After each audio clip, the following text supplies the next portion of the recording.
Bismillahirrahmanirrahim. Assalamualaikum warahmatullahi wabarakatuh. Selamat malam. Kami dari kelompok 4 yang terdiri dari Pak Arif, Pak Steve, saya Bagus, dan Pak Baskara akan mencoba untuk mereview sebuah jurnal yang berjudul Business Model Innovation in the Digital Economy yang ditulis oleh Jung Sun Lee dan juga oleh Nicholas Honortas dari George Washington University USA.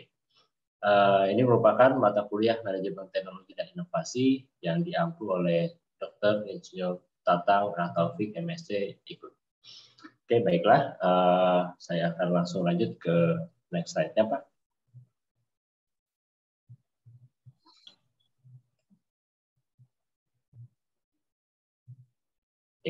Sebagai pendahuluan, artikel ini mengulas literatur tentang model bisnis inovasi dalam ekonomi digital. Review tersebut mengungkapkan bahwa sejak awal proses komersialisasi internet di awal tahun 90-an, kita telah menyaksikan banyak terjadi buzz cycle dan first boom dari ekonomi internet. Dan apakah ekonomi internet ini menuju ke mana saja itu yang menjadi pertanyaan banyak orang. Apakah revolusi e-commerce sudah berakhir? Dan jawabannya ternyata tidak. Masing-masing masih ada versi yang harus dilakukan dan telah membuat sebuah pendekatan. Dan sebagian besar usaha internet yang gagal tidak memiliki model bisnis yang layak dan strategi jangka panjang yang layak. Model bisnis mereka gagal mengajukan dua pertanyaan mendasar tentang ekonomi internet. Yang pertama adalah, apakah model bisnis e-commerce itu mengikuti prinsip dasar atau logika ekonomi internet? Dan apakah model bisnis e-commerce-nya itu memanfaatkan distribusi atribut pada ekonomi internet? Kedua pertanyaan itu mengarah ke eksekutif bisnis untuk mempertimbangkan beberapa pertanyaan strategis mengenai pembangunan dan penerapan model bisnis e-commerce yang layak.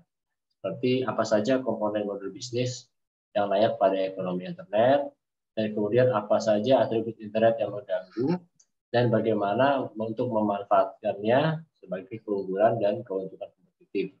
Dan bagaimana biaya transaksi dan efek jaringan dalam ekonomi internet mengubah posisi kompetitif perusahaan, dan bagaimana struktur biaya harga dalam ekonomi internet berbeda dari ekonomi industri tradisional. Dan yang terakhir yaitu apa skala dan ruang lingkup ekonomi baru dalam ekonomi internet. Di bab ini juga akan mendefinisikan dan mengidentifikasi beberapa model bisnis dalam ekonomi digital. Kami berusaha untuk mengidentifikasi dan mendiskusikan sejumlah karakter yang mengganggu dalam perdagangan internet dan mencoba membandingkan serta membedakan proses transformasi bisnis dan strategi penciptaan nilai baik dalam ekonomi fisik maupun digital. Boleh slide selanjutnya, Pak? Ya, model bisnis dalam ekonomi digital. Setiap perusahaan yang mengeksploitasi internet harus memiliki model bisnis internet, yaitu bagaimana rencananya untuk menghasilkan uang dan bagaimana rencananya untuk melakukannya dalam waktu yang jangka panjang. Dan kerangka dasar dalam bisnis berdasarkan pendapat dari Chaudhry dan Kurbur tahun 2002, yaitu segmen pasar apa yang akan dilayani, jadi akan tahu ya, dan kemudian layanan apa yang disediakan, itu adalah bagian dari what-nya. Dan yang terakhir yaitu sarana produksi layanannya, jadi how untuk bisa membuat sebuah layanan dalam sebuah bisnis tersebut. Model bisnis perusahaan juga harus menguraikan bagaimana posisi perusahaan dalam rantai nilai atau dalam ekosistem bisnis. Well dan Vittel di tahun 2001 mendefinisikan model e-bisnis sebagai distribusi peran dan hubungan antara konsumen, pelanggan, dan pemasok perusahaan yang mengidentifikasi aliran utama produk, yaitu informasi, uang, dan juga manfaat perdagangan. Boleh di slide selanjutnya, Pak? Ya. Dalam pendekatan yang lebih luas, Slawowski di tahun 1996 mendefinisikan model bisnis sebagai bagaimana sebuah perusahaan untuk memilih pelanggannya, mendefinisikan dan membedakan penawarannya, menentukan tugas yang akan dilakukannya sendiri dan tugas yang akan dialihgayakan, mengkonfigurasi sumber daya, dan kemudian terjun langsung ke dalam sebuah komunitas atau market, dan menciptakan utilitas bagi pelanggan dan meraih keuntungan. Ini adalah keseluruhan sistem untuk memberikan utilitas kepada pelanggan dan mendapat keuntungan dari aktivitas-aktivitas tersebut. Boleh selanjutnya, Pak. Model bisnis sendiri terdiri dari beberapa komponen atau elemen. Raiport dan Jaworski tahun 2001 berpendapat bahwa model bisnis ekonomi baru membutuhkan 4 pilihan dari pihak manajemen senior. Yang pertama yaitu proporsi nilai atau kelompok nilai untuk pelanggan sasarannya, target marketnya. Dan yang kedua yaitu ruang lingkup penawaran ruang pasar yang dapat membuat produk, layanan, informasi, atau ketiganya. Yang ketiga yaitu sistem sumber daya yang unik dan dapat dipertahankan, yaitu sistem sumber daya terkait untuk memberikan manfaat. Dan yang keempat adalah model keuangan yang meliputi model pendapat perusahaan, model nilai pemegang saham, dan model pertumbuhan di masa depan. Next slide, Pak. Ya, dalam upaya serupa untuk menyatukan berbagai garis pemikiran dan menerapkan penyebut yang sama untuk diskusi model bisnis, Alt dan Zimmerman tahun 2001 membedakan 6 elemen umum model bisnis, yaitu yang pertama misi yang harus dimiliki dalam sebuah perusahaan, yang kedua adalah struktur yang menentukan peran dan agen mana yang merupakan dan terdiri dari komunitas bisnis tertentu, serta fokus pada industri, pelanggan, dan produk. Yang ketiga, bagian dari prosesnya untuk bisa memberikan gambar rinci tentang misi dan struktur model bisnis tersebut. Yang keempat yaitu pendapatan yang merupakan inti dari model bisnisnya. Yang kelima, masalah hukum yang harus dipertimbangkan. Dan yang keenam adalah teknologi yang merupakan sebuah faktor pendukung sekaligus akan menjadi sebuah kendala bagi model bisnis yang berbasis teknologi. Selanjutnya, Pak. Oke. E-commerce adalah sebuah inovasi yang disruptif ya. Jadi beberapa atribut yang mengganggu yang bisa menjadi bahan-bahan diskusi dan dibawa oleh pengenalan e-commerce meliputi yang pertama adalah network effect, yang kedua kemudian adalah open platform. Nah, open platform ini merupakan internet yang menyediakan platform terbuka dan non-priority untuk komunikasi dan kolaborasi. Dan yang ketiga adalah connectivity dan interactivity. Yang keempat, exchange dan sharing of informasi. Karena di dalam ekonomi digital, trade-off tradisi informasi itu sangat diperlukan dan bisa dilakukan untuk saling membantu dengan bertukar informasi. Yang kelima yaitu convergence of production and consumption. Kemudian yang keenam adalah aset digital sebagai masukan dalam proses transformasi bisnis. Dan yang kemudian transparansi biaya, di mana sejumlah besar informasi tentang harga, pesaing, dan fitur yang tersedia di internet akan membantu pembeli melihat melalui biaya produk ataupun jasa. Dan kemudian yaitu tampilan barang dagangan secara virtual, mana toko-toko merchandise yang secara online dan umum itu bisa kita lihat secara langsung seperti misalnya di Amazon.com ataupun dari yang lokal Tokopedia. Dan yang selanjutnya adalah kecepatan dan frekuensi perubahan. Perubahan sangat cepat dan sering terjadi di dunia digital ekonomi ya. Sehingga setiap industri harus belajar beradaptasi dengan cepat terhadap perubahan bisnis yang terjadi. Dan yang terakhir yaitu adalah batas industri, yaitu nilai yang dihasilkan dalam bisnis yang mendukung internet melampaui sektor industri tradisional. Sehingga dari ekosistem perusahaan atau bisnis menjadikan harus memberikan keunikan yang disesuaikan sebagai solusi dalam sebuah perdagangan. Dan di organisasi tradisional untuk menghadapi tantangan dan perubahan di bisnis mereka dalam ekonomi digital harus memahami dan mampu memanfaatkan atribut dari e-commerce yang disruptif tersebut. Baik, untuk part selanjutnya akan disampaikan Pak Baskara. Baik, terima kasih. Pemaparan selanjutnya adalah value creation atau pembuatan nilai, penambahan nilai dalam digital ekonomi. Perbedaan yang ingin ditampilkan pada industrial ekonomi dan digital ekonomi dapat dilihat sebagai mana di slide ditampilkan bahwa industrial ekonomi di mana sebelumnya berfokus pada kegiatan fisik yang membangun atau memanajerial dari kegiatan bisnis tersebut, di mana kegiatan-kegiatan tersebut dapat berupa total quality management, lean manufacturing, dan just-in-time production yang merupakan salah satu implementasi dari proses bisnis fisik untuk meningkatkan nilai atau value dari sebuah produk atau jasa.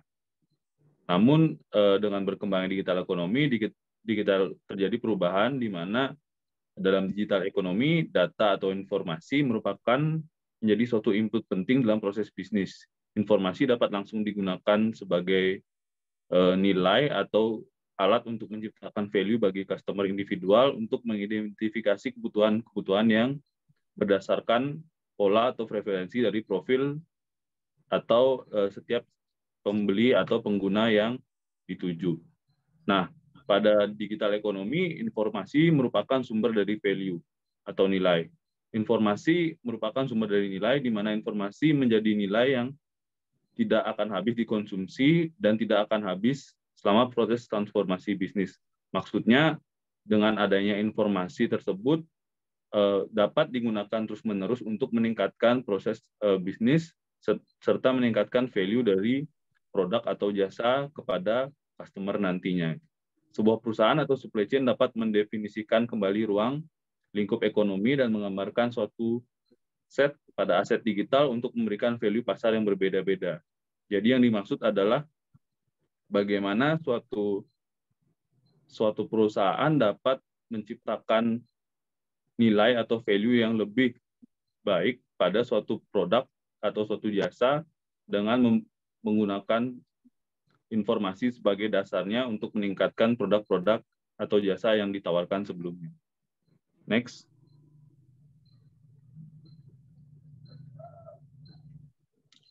Dan perbedaan transformasi bisnis secara fisik dan digital ekonomi dapat dilihat dari 4 faktor. Dari pertama adalah faktor inputnya, di mana dalam fisikal ekonomi dapat dilihat faktor fisikal ekonomi, inputnya dapat berupa raw material atau produk setengah jadi, sementara pada digital ekonomi, inputnya lebih banyak berupa data atau informasi yang kemudian digunakan untuk proses bisnis. Lalu transformasi bisnis atau aktivitas pembuatan nilai dalam fisikal ekonomi berfokus pada pengubahan, pengangkut, memeriksa, dan menyimpan. Lalu pada digital ekonomi merupakan transformasi bisnis yang dilakukan merupakan proses mengumpulkan, mengatur, memilih, menyatukan, dan mendistribusikan.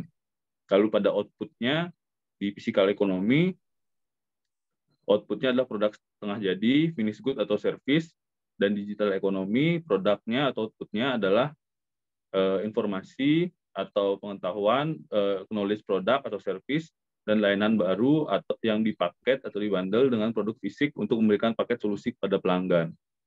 Lalu yang terakhir adalah peran strategis informasi dalam proses transformasi bisnis tersebut. Nah, di fisikal ekonomi, informasi atau data ini digunakan sebagai elemen support yang mendukung aktivitas produksi. Informasi disajikan sebagai koneksi di antara proses-proses untuk menambah nilai dalam sebuah proses supply chain. Nah, sementara pada digital ekonomi, informasi adalah sumber nilai yang memungkinkan perusahaan menawarkan proposisi baru. Lalu informasi waktu menyatakan dengan integrasi, kolaborasi, dan sinkronisasi terhadap rantai pasok dan organisasi secara virtual. Dan informasi juga tidak akan habis setelah proses transformasi sehingga dapat digunakan dalam proses beroperasi dan melakukan improvement atau pembaruan dalam proses pengembangan perusahaan ke depannya. Next, Pak. Lalu value creation strategi dalam digital ekonomi itu proses transformasi bisnisnya dapat dibagi menjadi 2. Yang pertama adalah tujuan strategisnya.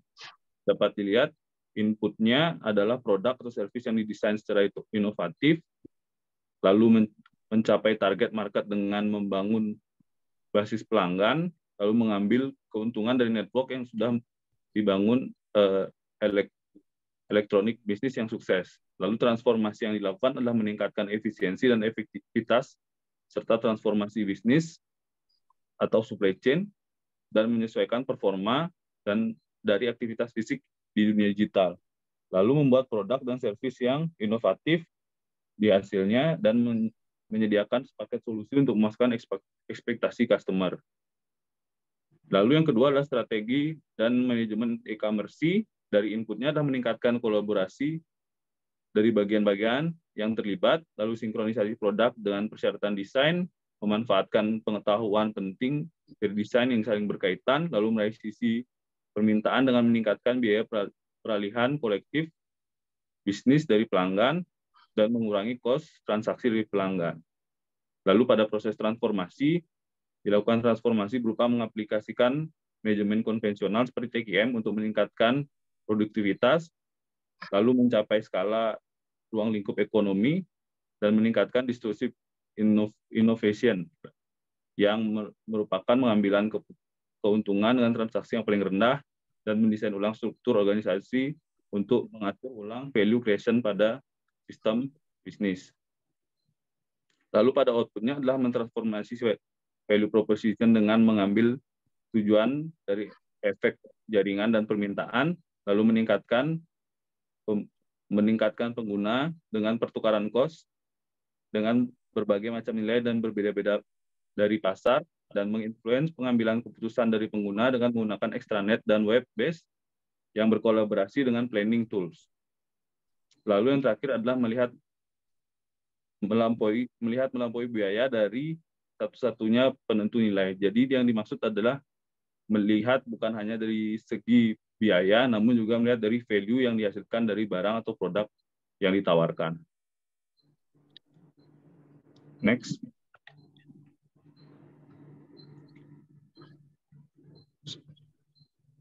Oke, selanjutnya untuk model cost dan revenue dalam digital ekonomi. Pertama itu adalah model bisnis yang layak, yang perlu memenuhi prinsip dasar ekonomi, yang mana dalam hal ini adalah ekonomi digital. Dan kerangka kerja berdasarkan konsep skala, ruang lingkup ekonomi, teori biaya transaksi, dan biaya switching. Tujuan dari kerangka kerja ini adalah untuk memberikan para praktisi bisnis pengetahuan dasar tentang struktur biaya yang mendasari ekonomi digital. Selanjutnya adalah economy of scale. Economy of scale adalah suatu proses di mana keadaan biaya produksi dari satu produk mengalami penurunan dibandingkan dengan jumlah unit yang diproduksi. Dalam industri manufaktur yang tradisional, perusahaan yang lebih besar cenderung memiliki biaya satuan unit yang lebih rendah. Namun di sini ada the textbook strategi, yang mana dalam hal ini adalah salah satu strategi dalam model cost dan revenue dalam digital ekonomi. Strategi tersebut adalah suatu proses untuk mengoptimalkan tingkat produksi dengan tujuan efisiensi secara maksimum, dengan memaksimalkan skala biaya yang terendah.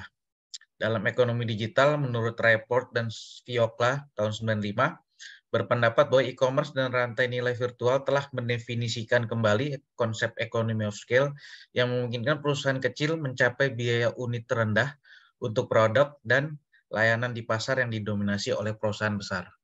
Selanjutnya adalah economic of scope. Economics of scope adalah penghematan biaya antar lini produk dengan mengoptimalkan entitas eksternal dari suatu industri perusahaan. Dalam kasus manufaktur, ruang lingkup ekonomi ada ketika produksi barang A mengurangi biaya produksi barang B, menurut Tirole tahun 1988. Dalam e-commerce, bisnis dapat mendefinisikan kembali ruang lingkup ekonomi dengan menggambar pada satu set aset digital, yaitu informasi yang dikumpulkan perusahaan tentang pelanggan mereka untuk memberikan nilai di banyak pasar yang berbeda dan dinamis, menurut Report dan Sviokla tahun 95. Selanjutnya ada switching cost. Switching cost adalah suatu cara investasi yang istimewa, yang mana investasi tersebut dalam berbagai aset pelengkap dan cukup tahan lama, khususnya dalam industri teknologi ataupun dalam pengembangan sistem tertentu. Total biaya peralihan termasuk yang ditanggung oleh para pemasok untuk melayani konsumen yang baru, misalnya biaya pemasaran, penelitian, dan pengembangan produk, dan yang ditanggung oleh konsumen untuk memasok, misalnya ketidaknyamanan berpindah pada pemasok lain, investasi dalam aset tertentu, dan persepsi produk dalam layanannya. Setelah kedua pihak berdagang tetap bersama dapat menghasilkan surplus relatif yang relatif terhadap perdagangan dengan pihak lain. Selanjutnya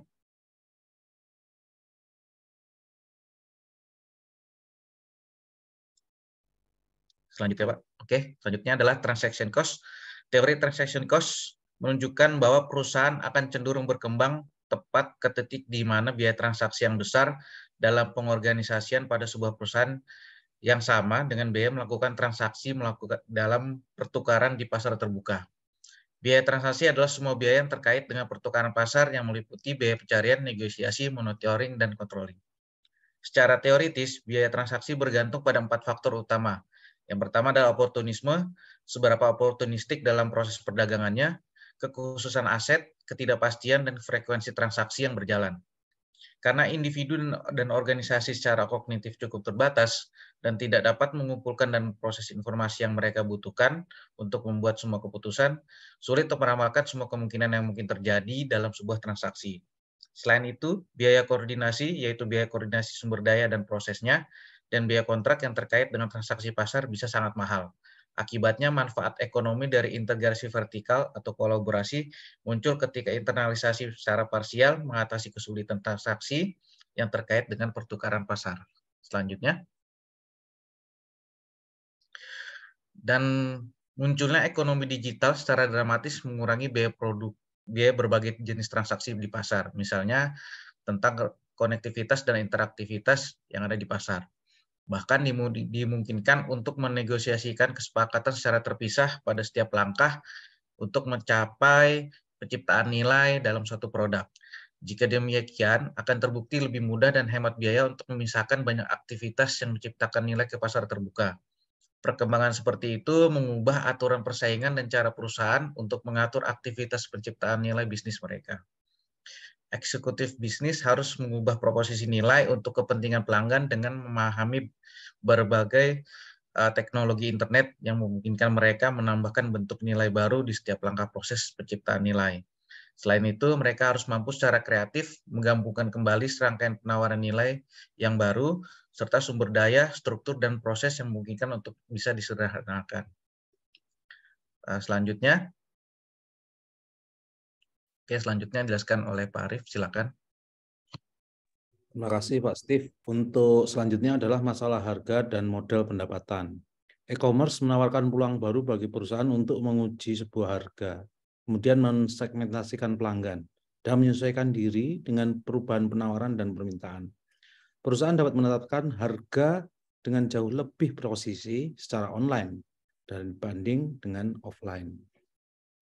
E-commerce memberi perusahaan peluang tambahan untuk pendapatan, antara lain iklan di situs webnya, kemudian ada rujukan atau rekomendasi, kemudian biaya berlangganan atau keanggotaan atau istilahnya subscribe, kemudian biaya komisi atau transaksi, dan biaya layanan atau konsultasi, dan lain-lainnya. Konsep dasar adalah total keuntungan e-commerce adalah total pendapatan dikurangi total biaya, dan ada penambahan yaitu pendapatan e-commerce lainnya. Nah, dari hal ini ada 5 isu utama yang disampaikan, yaitu bagaimana mengidentifikasi sumber pendapatan baru, kemudian bagaimana cara menguji harga, mensegmentasikan pelanggan, dan menyesuaikan dengan perubahan penawaran dan permintaan secara real time. Kemudian bagaimana cara mencapai efek sinergi atau kesempatan cross-selling dalam e-commerce. Apakah pelanggan menghargai manfaat dari one-stop shopping? Kemudian bagaimana cara menggunakan informasi untuk menciptakan nilai, baik di pasar maupun ruang pasar. Dan bagaimana membangun ekuitas merek online dan meningkatkan efek loyalitas. Lanjut. Nah, strateginya kita bisa melakukan 5 hal, yaitu memanfaatkan rantai nilai virtual untuk menciptakan sumber baru pendapatan. Kemudian menganalisis aset digital dan bereksperimen dengan cara baru dalam menetapkan suatu harga. Kemudian membandel produk dengan produk dan layanan lainnya untuk mengaburkan biaya produk yang sebenarnya dan untuk melawan transparansi biaya. Dan yang selanjutnya adalah menawarkan aliran produk dan layanan inovatif dan menerapkan strategi penetapan harga yang kreatif. Dan yang terakhir adalah menjadi sebuah anggota ya dari ekosistem bisnis, di mana sistem di mana perusahaan bekerja secara kooperatif dan kompetitif untuk mendukung produk baru, memuaskan pelanggan, dan juga menciptakan putaran inovasi berikutnya di segmen pasar utama. Mereka dapat menciptakan nilai yang sangat besar dalam proses, karena harga online memungkinkan perusahaan untuk melakukan penyesuaian harga dalam waktu secara singkat dan untuk mendapatkan keuntungan bahkan dari fluktuasi kecil dalam kondisi pasar, permintaan pelanggan, dan perilaku pesaingnya. Ini menurut Becker, Mann, dan Zawada tahun 2021. Pemasok dan vendor e-commerce dapat bereaksi terhadap tekanan persaingan dengan menerapkan strategi penetapan harga kreatif yang melampaui pemotongan harga tradisional dengan menggabungkan produk dan layanan atau dengan berinovasi. Ini menurut Sinha tahun 2000. Lanjut.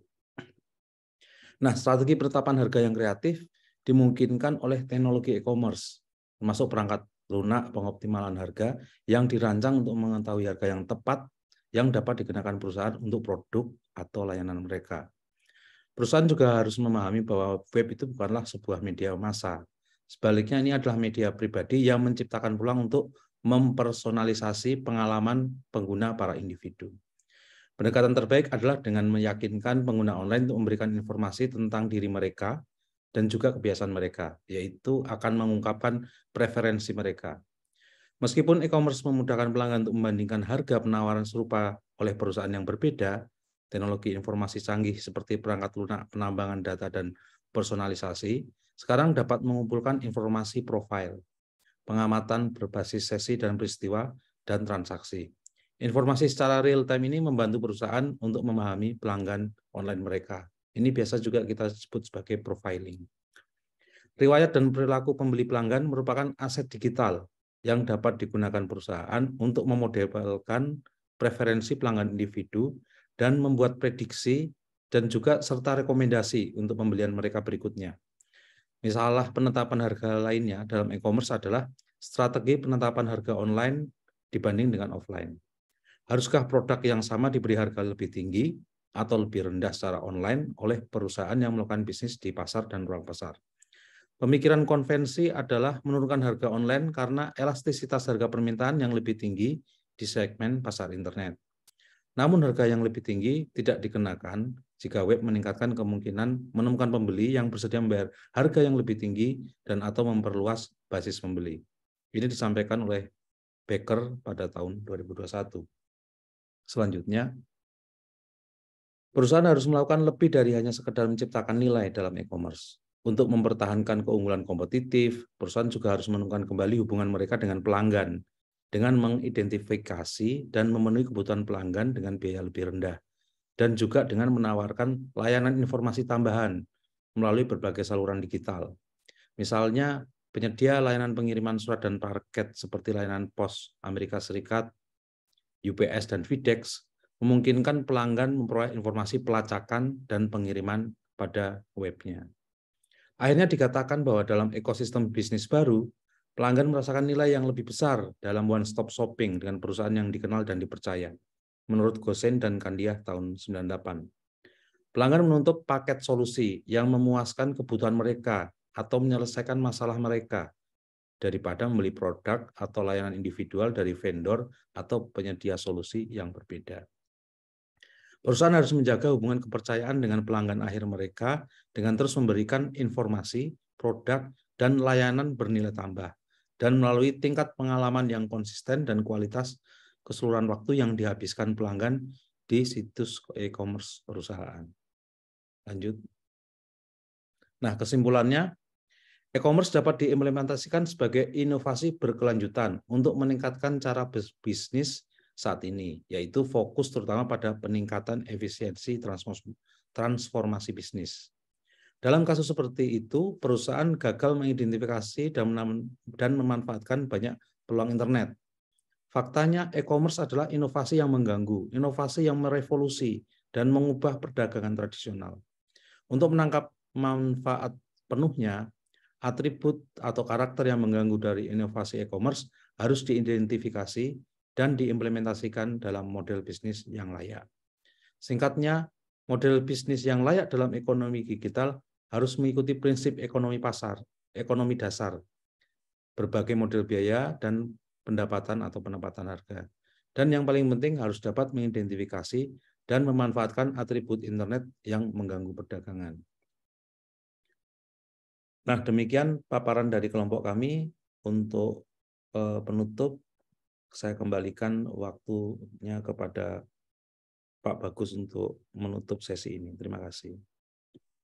Ya, baiklah. Terima kasih Pak Arief. Dan demikian hasil dari jurnal review yang bisa kami sampaikan. Apabila ada yang kekurangan mohon dimaafkan, dan semoga bisa dijadikan manfaat dari semua yang sudah kami sampaikan. Demikian, terima kasih. Wassalamualaikum warahmatullahi wabarakatuh.